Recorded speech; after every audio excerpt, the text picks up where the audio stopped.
ओम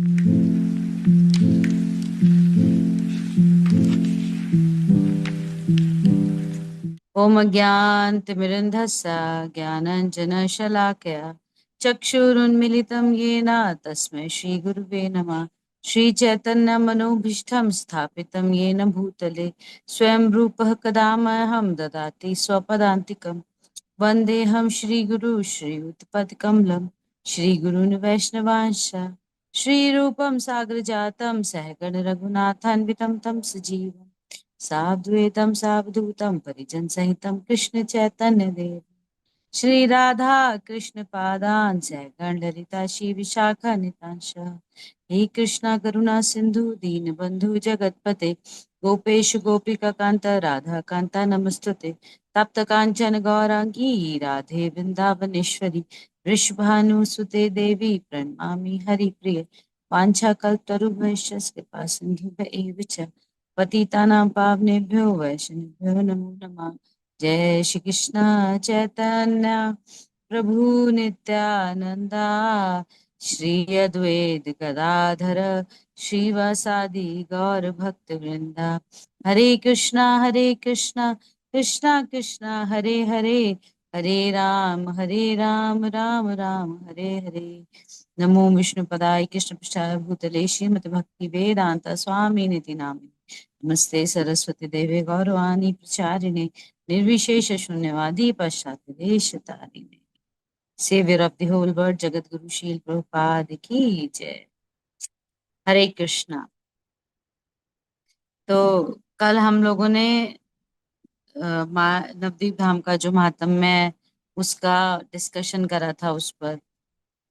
तो आज उसको आगे बढ़ाते हुए हम लोग पहले ग्लोरिफिकेशन करेंगे थोड़ा सा धाम का और फिर उसके बाद आज की चर्चा स्टार्ट करेंगे। श्री नवदीप धाम महात्म्य की जय।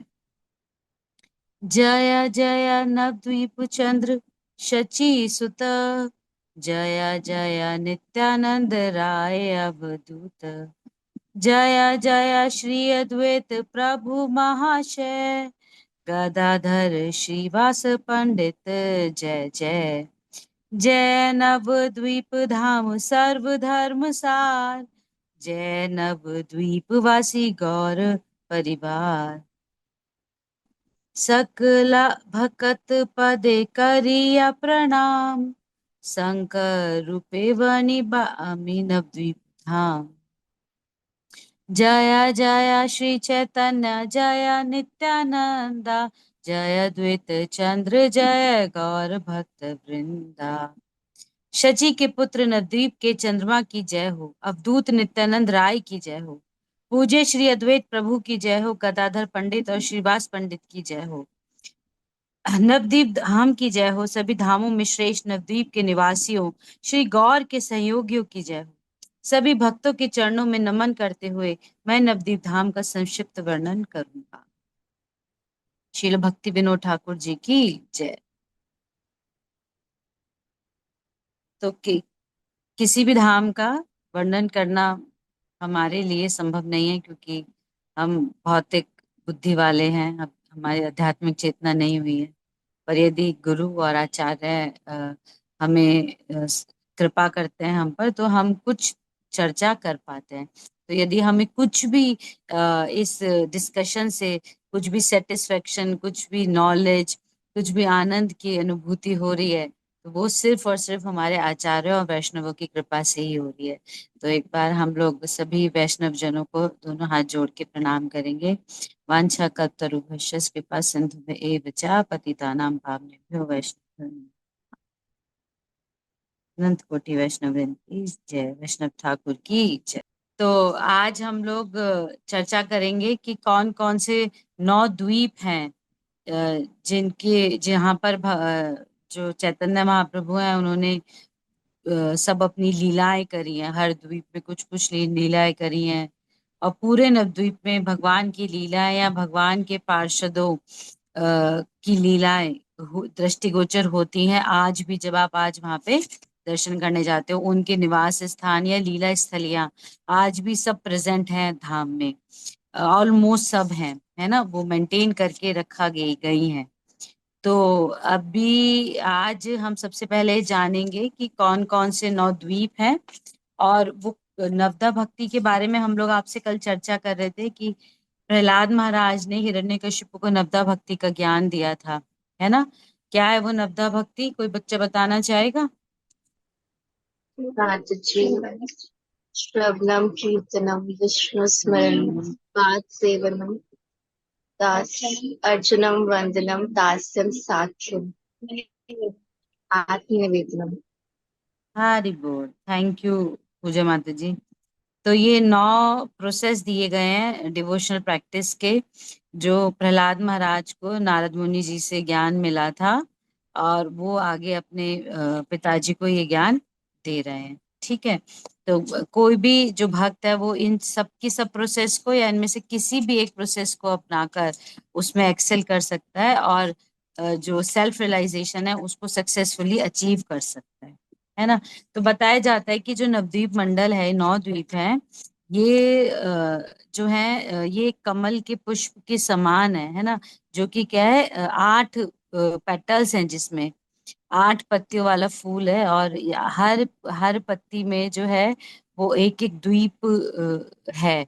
और जो बीज का स्थान होता है, वो जो गोल बीज का स्थान होता है, जिसको कर्णिका कहा जाता है, वो क्या है, वो 9th द्वीप है, जिसको अंतर्द्वीप बोला जाता है। ये सबसे प्रमुख द्वीप है नौ इस नवद्वीप का, है ना, जो बिल्कुल मध्य में है, अंतर्द्वीप। और बाकी जो 8 द्वीप है वो अलग अलग स्थानों पर हैं। और पूरे नवद्वीप को एक कमल के समान बताया गया है। हर द्वीप 8 पंखुड़ी वाले कमल के समान बताया गया है। और इन द्वीपों को जो सेग्रीगेट करता है, वो विभिन्न प्रकार की विभिन्न विभिन्न नदियां सेग्रीगेट करती हैं। विशेष तौर पर गंगा नदी, गंगा नदी जो है वो बिल्कुल मध्य से होके बहती है, और इन नवद्वीपों को 2 पार्ट्स में डिवाइड करती है, पूर्व और पश्चिम। ठीक है। तो जैसे कि हम वो देखते हैं वृंदावन में कि 12 वन है, और कैसे यमुना नदी के एक तरफ कुछ वन है, दूसरी तरफ कुछ वन, 2 पार्ट्स में डिवाइड करती है यमुना नदी। इसी प्रकार से बिल्कुल नवद्वीप धाम का भी वर्णन मिलता है हम लोगों को। तो जो बिल्कुल मध्य का पार्ट है, उसको क्या बताया गया, अंतर्द्वीप बताया गया है। अंतर्द्वीप के बिल्कुल मध्य का पार्ट है मायापुर, है ना। और मायापुर के बिल्कुल मध्य में क्या स्थित है, योगपीठ। योगपीठ वो स्थान है जहाँ पे श्रीमद चैतन्य महाप्रभु का जन्म हुआ था। ठीक है। तो ये बहुत महत्वपूर्ण स्थान है। हम जब हम जाते हैं ना, नवद्वीप जाएंगे हम, सबसे पहले हम लोग मायापुर जाते हैं, है ना। यहीं पर सबसे पहले हम प्रवेश करते हैं मायापुर में। तो ये क्या है, पूरे नवद्वीप का सबसे सेंटर पॉइंट अंतर्द्वीप। अंतर्द्वीप का सबसे सेंटर पॉइंट मायापुर। मायापुर का सबसे सेंटर पॉइंट योगपीठ। ठीक है। तो आज हम लोग पहले तो 9 के 9 द्वीपों के नाम लिखेंगे। आप सबने क्या नोट कर रखे हैं 9 के 9 द्वीप? या मैं एक बार यहाँ पे वर्णन कर देती हूँ, जो बच्चे लिखना चाहें लिख लेंगे, और चाहेंगे तो बाद में हम ग्रुप पे शेयर भी कर देंगे। ठीक है। तो जो जिस सीक्वेंस में मैं आपको द्वीपों के नाम बता रही हूँ, जो धाम दर्शन है, वो भी उसी सीक्वेंस में किया जाता है ना।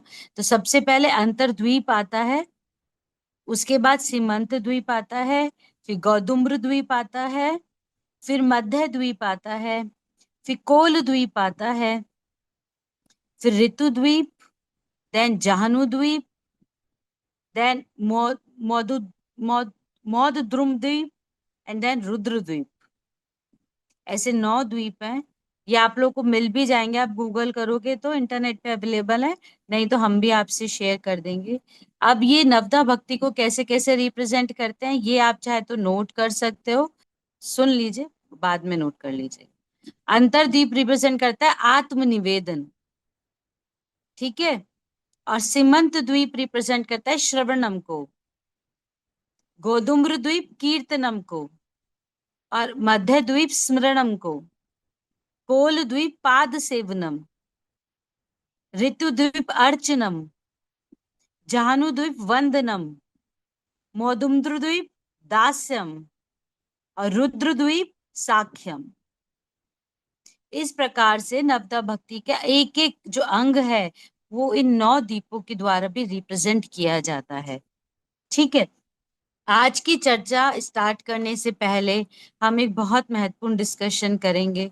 हमने पहले भी इन टॉपिक्स पे क्लास कर रखी है, और दोबारा से एक बार रिकॉल कर लेते हैं, ताकि जिस प्रकार से कल हमने नवदीप धाम का महात्म्य पढ़ा और हमें बहुत अच्छा लगा पढ़कर, उसी प्रकार से भगवान चैतन्य महाप्रभु के बारे में भी कुछ विशेष जानकारी हम लोगों को होनी चाहिए जब हम चैतन्य महाप्रभु की जन्म स्थली दर्शन करने जा रहे हैं। तो ठीक है, तो कितनी महत्वपूर्ण है ये सब लीला स्थलियां, ये हमें पता चलेगा।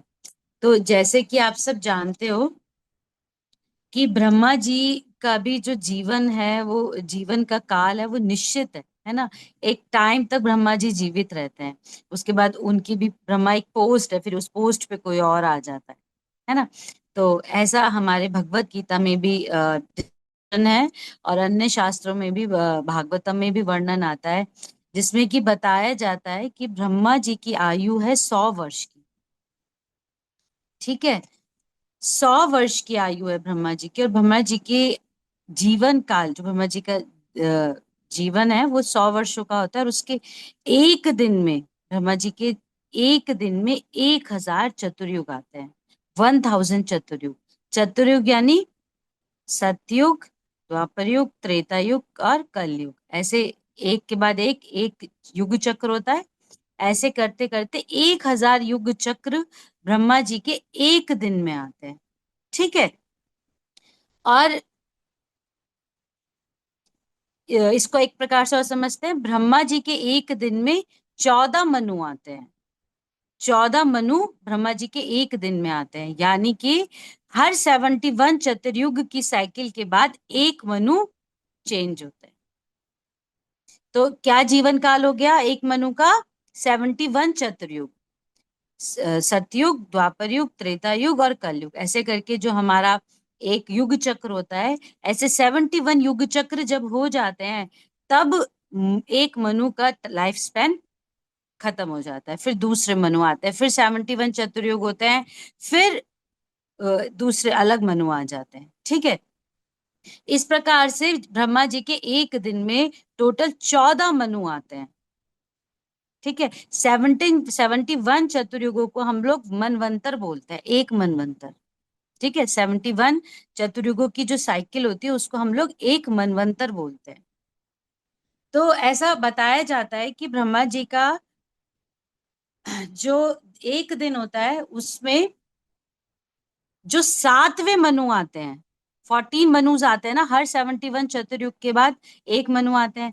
तो जो 7th मनु होते हैं, 7th मनु के 28th चतुर्युग में जो द्वापर आता है, उसमें भगवान श्री कृष्ण स्वयं आते हैं। आप इसको कैसे समझोगे कि कलयुग, द्वापर, त्रेता और सतयुग, द्वापर, त्रेता और कलयुग, 4 युग हो गए। इन युगों के हर द्वापर में भगवान श्री कृष्ण आते हैं। जब हर चतुर्युग की हर साइकिल में भगवान श्री कृष्ण आते हैं, पर भगवान श्री कृष्ण कैसे आते हैं? विष्णु जी के माध्यम से आते हैं। ठीक है, तो जैसे कहते हैं ना बहुत लोग कि विष्णु से भगवान आ रहे हैं, और भगवान, आप कह रहे हो कि भगवान श्री कृष्ण की एक्सपेंशन है विष्णु, तो ये कंफ्यूजन यहाँ से पैदा होता है। एक्चुअली हर चतुर्युग में भगवान श्री कृष्ण आते हैं, और कैसे आते हैं? विष्णु जी के माध्यम से आते हैं।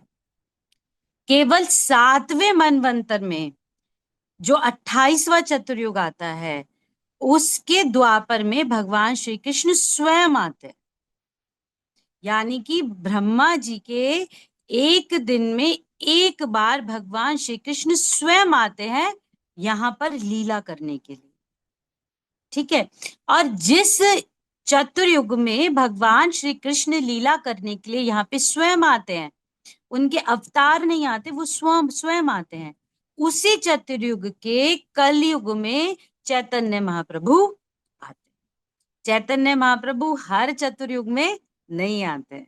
ये विशेषता हम आपको बताना चाहते हैं कि चैतन्य महाप्रभु हर चतुर्युग में नहीं आते। केवल 7वें मनवंतर के 28वें चतुर्युग के कलयुग में चैतन्य महाप्रभु आते। ठीक है, तो ये जो 7वां मनवंतर है, ये अब भी चल रहा है। हम उसी उसी गोल्डन पीरियड में है हम, जहां पे अभी 5,000 साल पहले स्वयं भगवान आकर गए हैं। अवतार नहीं आए हैं भगवान के, स्वयं भगवान आकर गए हैं। ये वो ही चतुर्युग चल रहा है। ठीक है। और ब्रह्मा जी के उस जो चतुर्युग है, सातवां मनवंतर में, 28वें चतुर्युग में जब चैतन्य महाप्रभु आते हैं, वो भी अभी 500 साल पहले आकर गए हैं। इससे पहले चैतन्य महाप्रभु नहीं आए थे। किसी चतुर्युग में चैतन्य महाप्रभु नहीं आते हैं, केवल इसी स्पेशल चतुर्युग में चैतन्य महाप्रभु आते हैं। इसलिए चैतन्य महाप्रभु की जो लीला स्थली है, नवद्वीप धाम, वो क्या है, हमारे सामने प्रकट है इस टाइम पर। समझो, क्योंकि अभी सब कुछ रिसेंट में होके चुका है। उनके जो ये जो ग्रंथ लिखे गए हैं, जो वर्णन है, वो सब अभी अवेलेबल है हमारे पास, सारे सब चीजों का लिखित में अवेलेबल है सारी चीजें। इसलिए हम चैतन्य महाप्रभु को जान पाते हैं। इसलिए संकीर्तन आंदोलन इतने जोरों शोरों से चल पाता है। हम लोग इतने फॉर्चुनेट हैं कि, तो ये जो संकीर्तन आंदोलन है, ये किसी भी युग में नहीं चलता। ये केवल अभी चल रहा है क्योंकि चैतन्य महाप्रभु जस्ट अभी आकर गए हैं। और सिर्फ भगवान श्री कृष्ण का प्रेम, जो कि वैसे पाना इतना कठिन है ना, चैतन्य महाप्रभु की विशेष कृपा से वो इतनी आसानी से हमको मिल रहा है केवल इसी समय में। बाकी हम किसी और युग में जब पैदा होंगे, किसी और चतुर्युग में जब पैदा होंगे, ये अपॉर्चुनिटी तब हमें मिलने वाली नहीं है। तो देखिए कृष्ण प्रेम एक्चुअली कितना रेयर है ना। हरिनाम संकीर्तन से भगवान ने जो ये प्रेम सबको दोनों हाथों से बांटा, ये हर युग में नहीं बंटता, ये सिर्फ इसी युग में बटा है। वी आर सो फॉर्चुनेट कि हम लोग उस युग का पार्ट है। तो यदि हम इस युग में सक्सेसफुल हो जाते हैं कृष्ण प्रेम प्राप्त करने के लिए, तो बहुत अच्छा है। अदरवाइज यदि हम फेल हो जाते हैं, फिर पता नहीं हमें कितनी मेहनत करनी पड़ेगी, कितने प्रयास करने पड़ेंगे, हम सफल होंगे भी या नहीं। अभी तो ऐसा लगता है ना, देख के, अरे हर कोई भक्ति कर रहा है, और भक्ति करना कितना आसान है, हरे कृष्ण महामंत्र ही तो जपना है ना। संकीर्तन आंदोलन, ये तो कितना आसान एक प्रोसेस चैतन्य महाप्रभु ने कलयुग के जीवों के लिए दे दी। पर जैसे जैसे समय बीतेगा, मतलब अभी तो ये 7वां मनवंतर चल रहा है, अब 7वें मनवंतर के बाद 8वां मनवंतर भी आएगा, 9वां मनवंतर भी आएगा, तब चैतन्य महाप्रभु आने वाले नहीं है, है ना। तब क्या है, ये शास्त्र भी विलुप्त हो जाएंगे, कुछ कुछ अवेलेबल होगा केवल हमारे पास पढ़ने के लिए, लीला स्थलियां भी विलुप्त हो चुकी होंगी। तब हम कैसे प्रेम को विकसित करेंगे, तब हम कैसे चैतन्य महाप्रभु को जान पाएंगे। इसलिए it is a very golden period जिसमें कि हम लोगों का जन्म हुआ है, भी हम सब बहुत फॉर्चुनेट है ना। तो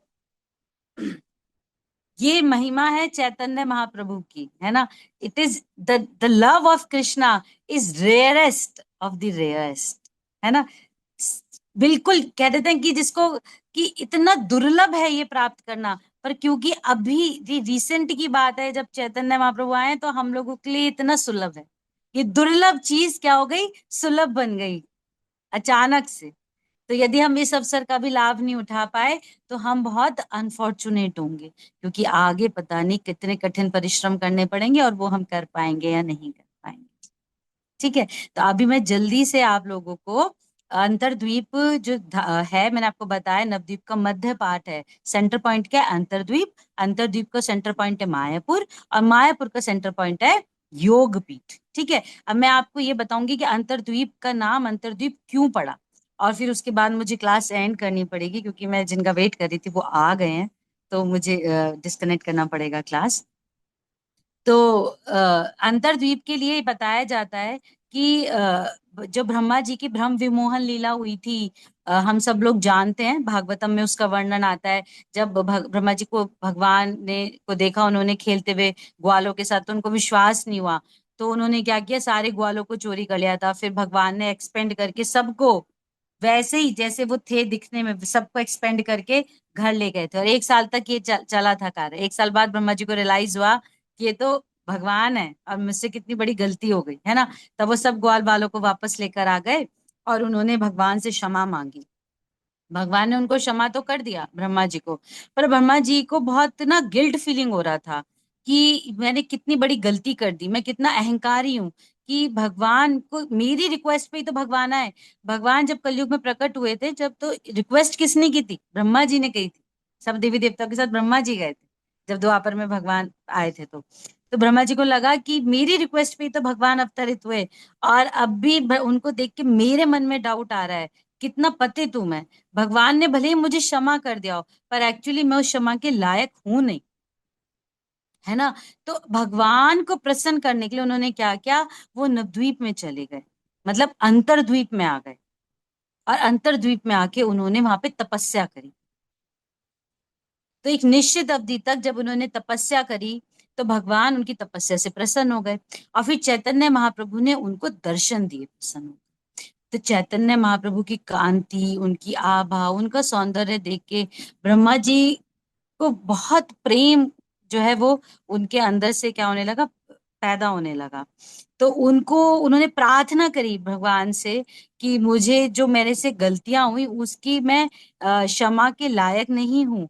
इतना मैं अहंकार मेरे अंदर भर गया कि मैं समझ नहीं पाया, आप मेरे सामने थे और मैं आपके ऊपर ही संदेह कर रहा था। तो ये जो मुझसे गलती हुई, मैं इसका पश्चाताप करना चाहता हूँ। तो भगवान ने कहा कि मैंने तुम्हें क्षमा तो कर ही दिया था। तो वो बोले कि आपने मुझे क्षमा किया था, पर मैं क्षमा के लायक नहीं हूँ, मैं पश्चाताप करना चाहता हूँ। तो उन्होंने कहा कि क्या क्या क्या पश्चाताप करना चाहते हो? जब भगवान ने पूछा तो उन्होंने कहा कि मैं चाहता हूँ कि मुझे आप एक अवसर दीजिए जहां पे मुझे, जब मुझे किसी भी बड़ी पोस्ट पे ना बिठाया जाए, मैं एक तुच्छ जीव बन के पैदा हूं। क्योंकि मैं किसी बड़ी पोस्ट पे जाऊंगा तो फिर मेरे अंदर अहंकार आएगा, और फिर मैं आपको नहीं समझ पाऊंगा, आपकी भक्ति नहीं कर पाऊंगा। तो मुझे तुच्छ जीव बनाकर भेजिए, ताकि मैं आपसे प्रेम कर सकूं, आपकी भक्ति कर सकूं, आपकी लीलाओं में आनंद ले सकूं। तब वो चैतन्य महाप्रभु बहुत प्रसन्न हुए, और उन्होंने ब्रह्मा जी को कहा कि अभी कुछ समय बाद मैं यहाँ पर इस स्थान पे जहाँ पे तुम तपस्या कर रहे हो, वहां पे आऊंगा, संकीर्तन आंदोलन चलाऊंगा, और मेरे उस आंदोलन में तुम भी आओगे, पर तुम यमलों के घर में पैदा होगे, है ना। और तुम नाम आचार्य के नाम से फेमस होगे, और प्रतिदिन 3 लाख नाम जप करोगे। ये सब चैतन्य महाप्रभु ने प्रसन्न होके उनको बेनेडिक्शन दे दिया ब्रह्मा जी को, है ना, कि मैं तुम्हारी तपस्या से, क्योंकि क्या है, औदार्य धाम है ना नवद्वीप। तो कोई थोड़ी सी भी, अब कहीं और है कि ब्रह्मा जी तपस्या करते तो शायद भगवान इतने प्रसन्न ना होते, तो क्योंकि वो नवद्वीप में आके तपस्या कर रहे थे, तो भगवान इतने प्रसन्न हो गए कि उन्होंने उनको अपनी लीला में पार्ट लेने का अवसर प्रदान करा, उनको नामाचार्य बनने का अवसर भी प्रदान कर दिया, है ना। और फिर तो क्या बनकर आए थे ब्रह्मा जी भगवान की लीला में, गौर लीला में क्या बन के आए थे? नामाचार श्रील हरिदास ठाकुर। अरे हरिदास ठाकुर। बोल। तो हरिदास ठाकुर बन के आए थे ना, तो यमलोक के घर उनका जन्म हुआ था, कैसे उनको कष्ट भोगने पड़े थे, कैसे उनको काजी ने पिटवाया था, और 12 बाजारों में, है ना, चाबुक से मारा गया था, फिर नदी में फेंक दिया गया था, सब कुछ, सब कष्ट उन्होंने सहे। क्यों? क्योंकि वो भगवान से इतना प्रेम करने लगे थे कि वो सब उन्होंने सहन किया एज ए पनिशमेंट अपने ऊपर। ये बात की में हमारे आचार्य बताते हैं कि एक्चुअली जितने भी चाबुक श्री हरिदास ठाकुर को पड़े, एक्चुअली वो सब चैतन्य महाप्रभु ने अपनी बैक पर लिए थे, उनको एक भी चाबुक लगने नहीं दिया था। हाँ, इतना प्रेम भगवान ने करा था, क्योंकि हरिदास ठाकुर कहाँ थे, ब्रह्मा जी कहाँ पे आए थे लीला करने के लिए? औदार्य धाम में। तो यहाँ पे असंभव भी संभव हो जाता है, ऐसा चमत्कारी धाम है ये, है ना। तो यहाँ पर फिर भगवान ने ब्रह्मा जी को बोला कि तुमने क्योंकि मेरी इतनी तपस्या करी, तो मैं तुमको एक एक और अंदर की बात बताना चाहता हूँ, जो अति गोपनीय है, जो मैंने किसी को नहीं बताई, कि मेरे यहाँ पे प्रकट होने का उद्देश्य क्या होगा। ये उद्देश्य मैंने किसी को नहीं बताया। उद्देश्य है जन जन तक अपने प्रेम को देना, हरि नाम के द्वारा। मैं हरि नाम का प्रचार करूंगा और अपना प्रेम का वितरण करूंगा सब। फिर उन्होंने बताया कि कैसे राधा रानी के बारे में, कि मैं उनके वर्ण को लेके, उनकी कांति को लेके आऊंगा, है ना, और उनके प्रेम के भाव को समझने के लिए ये लीला करूंगा। ये सब जो अंदर की बातें हैं, बिल्कुल तो डीप सीक्रेट्स सारे भगवान ने ब्रह्मा जी को रिवील करे, और फिर भगवान अंतर ध्यान हो। तो क्योंकि सारे अंदर के सीक्रेट्स भगवान ने बताया, फिर यहाँ इसी धाम में भगवान ने उनको दर्शन दिया, फिर अंतर्धाम हो गए, इसलिए इसका नाम पड़ा अंतरद्वीप। ठीक है, अंतरद्वीप में ही वो स्थान है मायापुर। मायापुर में है इस्कॉन कैंपस, जो कि मोस्ट फेमस है, जो कि आप सब लोग जानते हैं, जो कि आपको लगता है कि जैसे इंडिया, जो जा चुके हैं वो कहते हैं ये इंडिया का पार्ट नहीं है। हाँ, मायापुर ही विशेष है, एक तो अलौकिक है ये पूरा ही धाम, और यहाँ पे जो इस्कॉन का कैंपस बनाया गया है ये भी बहुत विशेष है ना, ये भी साधारण नहीं है। तो बहुत सारी चीज, बहुत सारी लीला स्थलियां भी हैं यहाँ पे, जैसे योगपीठ। योगपीठ वो स्थान है जहाँ पे चैतन्य महाप्रभु का जन्म हुआ था। तो कहते हैं कि मायापुर, मतलब अंतरद्वीप या गोकुल, वृंदावन में जो गोकुल महावन है जहाँ पे भगवान श्री कृष्ण आए थे, भगवान श्री कृष्ण का जन्म हुआ था, इन दोनों में कोई भी अंतर है नहीं एक्चुअली। ठीक है, दोनों सेम ही है। और योग पीठ के साथ साथ और भी बहुत सारी लीला स्थलियां हैं यहाँ पर, जहाँ भगवान ने लीलाएं करी हैं, बहुत इंपॉर्टेंट। और हम भले ही एक दिन के लिए जाएं या 2 दिन के लिए, क्योंकि हम इसी स्थान पे जाते हैं, मायापुर कैंप, इस्कॉन के कैंपस में ही हम रुकते हैं, तो हम अंतरद्वीप को तो पूरा भ्रमण हमेशा करते ही हैं। ठीक है, कुछ ही केवल घाट, कुछ ही केवल ऐसी मैंने अब पढ़ी बुक में स्थान है जो मैं 2 बार गई, तो मैं दोनों बार में से एक भी बार नहीं गई हूँ। पर वैसे बाकी सारे स्थान हमेशा ही भ्रमण कराए जाते हैं, दर्शन कराए जाते हैं योगपीठ के। तो मैं आपको एक वीडियो शेयर करूंगी जिसमें, उस वीडियो में पूरा इस्कॉन के कैंपस के बारे में बताया गया है, जहाँ पे क्या है, प्रभुपाद की पुष्प समाधि है, टीओवीपी है, इस्कॉन का प्रेजेंट मंदिर है, गौशाला है, और एक ऑडिटोरियम प्लानिटोरियम बना हुआ है एक वहां पर, जहाँ पे मूवी एंड ऑल चलता है। तो वो सब जो है जो आप देखोगे वहां रहकर, तो उसकी मैं वीडियो शेयर कर दूंगी, आप वहां पे देख सकते हो सब चीजें। और जो भी लीला स्थलियां हैं वहां की, जो भगवान ने वहां पे लीलाएं करी हैं, वो सब मैं नेक्स्ट क्लास में। ठीक है, अभी आज हमने अंतर्द्वीप को केवल टच ही करा है, अंतर्द्वीप क्या है, कहाँ स्थित है, कैसे उसका नाम पड़ा, और कितना महत्वपूर्ण है वो।